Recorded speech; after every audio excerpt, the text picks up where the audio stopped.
Everyone, welcome to Raj economics and commerce classes. मैं हूं नीरज कुमार और आज मैं आप लोगों के बीच आ गया हूं important MCQs on measurement of centre tendency, that is mean median mode से रिलेटेड कुछ एमसीक्यू को लेकर के।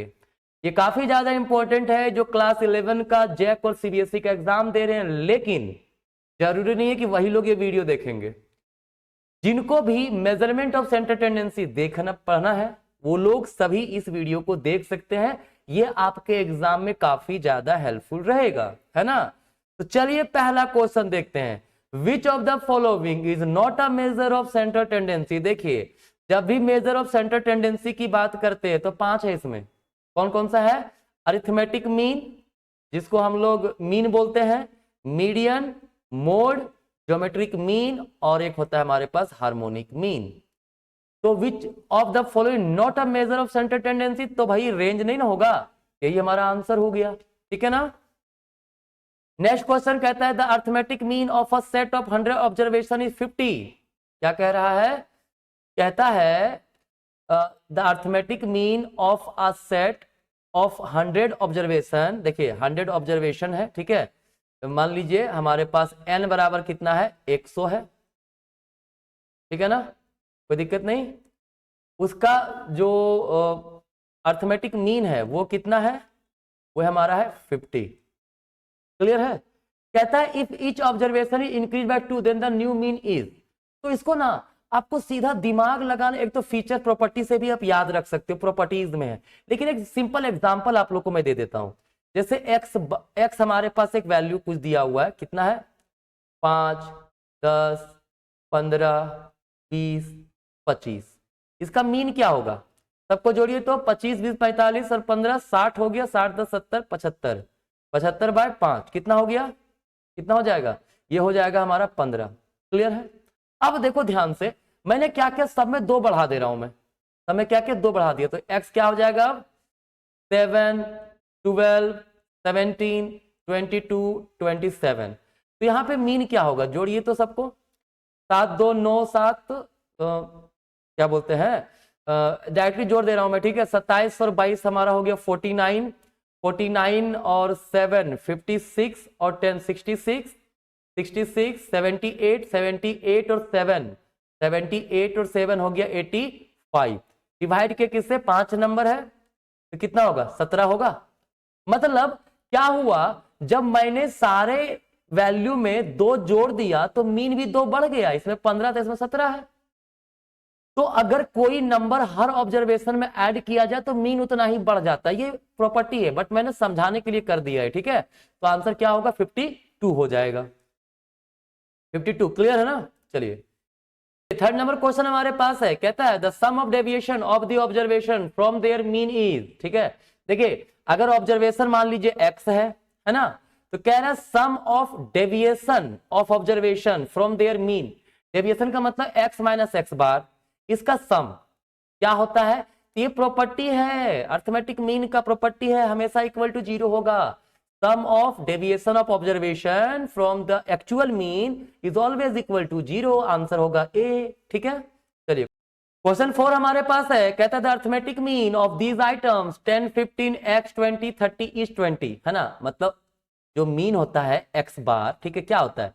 सिग्मा x बाय n, है ना। मतलब सबको ऐड करके डिवाइड कीजिए नंबर ऑफ ऑब्जर्वेशन से। तो यहाँ पे नंबर ऑफ ऑब्जर्वेशन कितने हैं? 5 है। 1, 2, 3, 4, 5, सबको जोड़ दीजिए। 10 plus 15 plus x plus 20 plus 30 by 5 equals कितना है? 20 है मीन। तो जोड़ेंगे जब 10, 15, 25, 25 और 20 कितना होगा? 45, 45 और 30, 75 बाय 5, सॉरी 75 प्लस x होगा इक्वल्स 20। क्रॉस मल्टीप्लाई करेंगे, 75 प्लस x बराबर 100 हो गया, तो x बराबर हो जाएगा 25। ऑप्शन नहीं है, चलिए कोई बात नहीं, ऑप्शन गलत है, आंसर हमारा 25 होगा, ठीक है। नेक्स्ट क्वेश्चन कहता है most commonly used statistical measure of centre tendency. तीनों यूज करते हैं हम लोग, तीनों ही यूज करते हैं, है ना। तो all of these he answer होगा। क्लियर है? चलिए अरिथमेटिक मीन क्या होता है? देखो अर्थमेटिक मीन का मतलब होता है sum of the observation divided by number of observations, ठीक है। तो कौन सा है ऑप्शन में, ऑप्शन ए में ही है, देखिए sum of the value of observation divided by number of observation, ठीक है।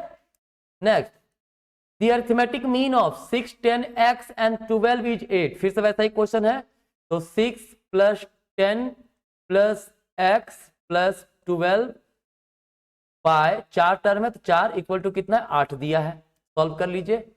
12, 10, 22 और 8 28 प्लस x इक्वल्स 8 चौक 32 हो जाएगा इधर, तो x बराबर 32 में 28 गया 4 बचेगा, ठीक है। ऑप्शन नंबर ए, कोई दिक्कत नहीं है, इजी क्वेश्चन है।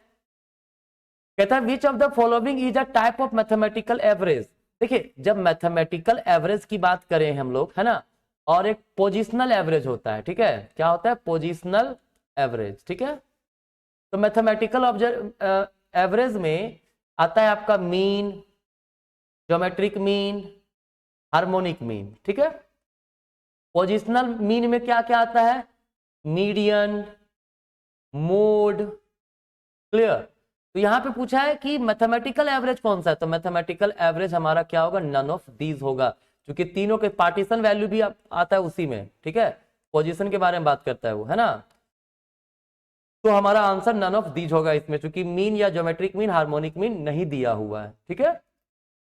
नेक्स्ट कहता है सैंपल मीन इज, देखिए जो सैंपल हमारे पास है, मान लीजिए ये पूरा पॉपुलेशन है, ठीक है, ये क्या है पूरा पॉपुलेशन है, right.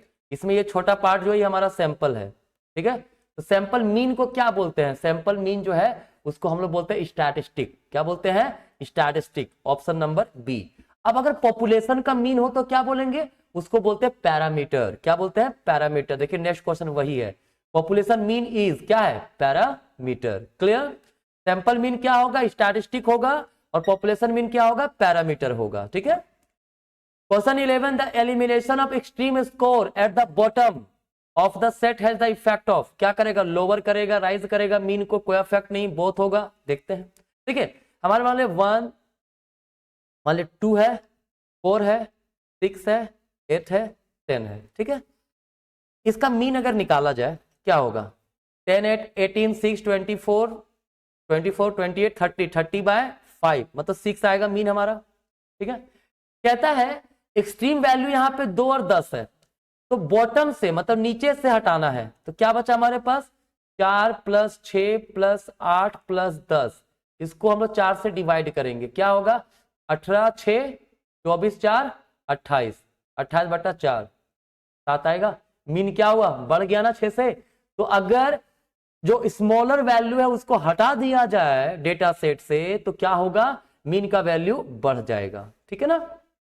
Next, which of the following is not a disadvantage, मतलब डिसएडवांटेज नहीं है, डिसएडवांटेज नहीं है मतलब एडवांटेज हो, एडवांटेज, ठीक है। मतलब क्वेश्चन कंफ्यूज करेगा ना, नॉट अ डिसएडवांटेज मतलब सिंपली एडवांटेज बोलिए। It is affected by extreme value, बिल्कुल एक्सट्रीम वैल्यू से अफेक्ट होता है, चूंकि मीन जो है ना ऑब्जर्वेशन के हर एक वैल्यू को कंसीडर करता है, ठीक है। तो it is affected by extreme value, clear. Next है it can not be computed in grouped data with open end class interval, नहीं हम लोग कैलकुलेट कर सकते हैं, ठीक है, गलत है ये। It does not possess the desired algebraic property, नहीं गलत है, इसके पास डिजायर्ड अलजेब्रिक प्रॉपर्टी भी होते हैं, ठीक है। तो यहाँ पे ऑप्शन हमारा 1 होगा। तेरा है to calculate the median all the item of a series have to be arrange. देखिए अगर मीडियन निकालना हो आपको, क्वार्टाइल निकालना हो, तो डेटा को पहले क्या करेंगे, या तो असेंडिंग ऑर्डर में अरेंज करेंगे या डिसेंडिंग ऑर्डर में अरेंज करेंगे। असेंडिंग ऑर्डर मतलब छोटे से बढ़ते जाना, और डिसेंडिंग मतलब बड़े से छोटे की ओर बढ़ते जाना, ठीक है। तो ऑप्शन 3 होगा असेंडिंग और डिसेंडिंग ऑर्डर, क्लियर है। चलिए नेक्स्ट है which of the following is a characteristic of mean, mean का कैरेक्टरिस्टिक क्या है, the sum of deviation from the mean is 0, मैंने कहा था 0 होता है, बिल्कुल सही। It minimize the sum of square deviation, ये भी सही है। It is affected by extreme value, ये भी सही, ऑल ऑफ दीज होगा हमारा आंसर, ठीक है। ये मीन के कैरेक्टरिस्टिक भी हैं, ठीक है, तो ये कैरेक्टरिस्टिक को भी याद कर सकते हैं, अगर इससे किसी प्रकार का सवाल आएगा तो आपका बन जाना चाहिए, ठीक है। नेक्स्ट कहता है the mode of a set of observation is the value of observation. Mode क्या होता है, मोड होता है वैसा वैल्यू जिसका फ्रीक्वेंसी सबसे हाईएस्ट हो, है ना। जैसे 2, 4, 6, 8 है, ये हमारा एक्स है, फ्रीक्वेंसी है 5, 6, 15, 8। तो सबसे हाई फ्रीक्वेंसी किसका है? इसका 6 का है, तो मोड हमारा 6 हो जाता है, ठीक है। तो which has the highest frequency, clear है। चलिए 16 है, which of the following is the most affected by extreme value, mean. Median और मोड बहुत ज्यादा अफेक्ट नहीं होता है एक्सट्रीम वैल्यू से, ठीक है, क्योंकि ये सब पोजिशनल एवरेज की बात करता है। सिर्फ बीच, मीडियन बीच वाला टर्म देखेगा कल ही, ठीक है, और मोड सिर्फ जिसका फ्रीक्वेंसी हाई है सिर्फ उसको देखेगा, बाकी वैल्यू को देखता ही नहीं है ये, ठीक है। तो हमारा आंसर मीन होगा, है ना। नेक्स्ट है the median of the number. देखो हमारे पास दिया है 1, 2, 3, 3, 4 और 5, इसका मीडियन क्या होगा?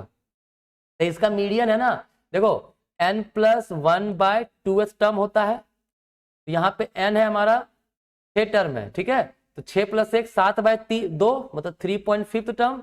तो 3.5 टर्म का मतलब हो गया third term plus fourth term, मतलब थर्ड और फोर्थ का एवरेज निकाल दो। थर्ड टर्म क्या है 3, फोर्थ टर्म क्या है 3/2, मतलब 6/2 कितना आएगा 3, ऑप्शन नंबर सी, ठीक है ना। चलिए 18 नंबर कहता था मोड ऑफ द नंबर। देखो इसमें क्या है, एक कितना बार है, 1 बार है, 2 कितने बार है, ये 2 बार है, 3 कितने बार है, ये 3 बार है, 4 कितने बार है, ये 1 बार है, ठीक है। तो क्या बोला था, जिसका फ्रीक्वेंसी हाईएस्ट मतलब जो सबसे ज्यादा बार हो, मतलब 3 है ना, तो क्या होगा आंसर हमारा सी, क्योंकि 1 सिर्फ 1 बार ही आया है, 2 सिर्फ 2 बार आया है, 3 आया 3 बार, 4 सिर्फ 1 ही बार आया, तो हाई फ्रीक्वेंसी किसका 3 का है, तो 3 हमारा आंसर हो गया, ठीक है। तो ये कुछ इंपॉर्टेंट क्वेश्चंस थे based on measures of centre tendency. मुझे उम्मीद है ये आपके लिए काफी हेल्पफुल होगा, है ना। चलिए आज का यहीं तक, मिलते हैं नेक्स्ट वीडियो में, तब तक के लिए आप सभी को बहुत बहुत धन्यवाद।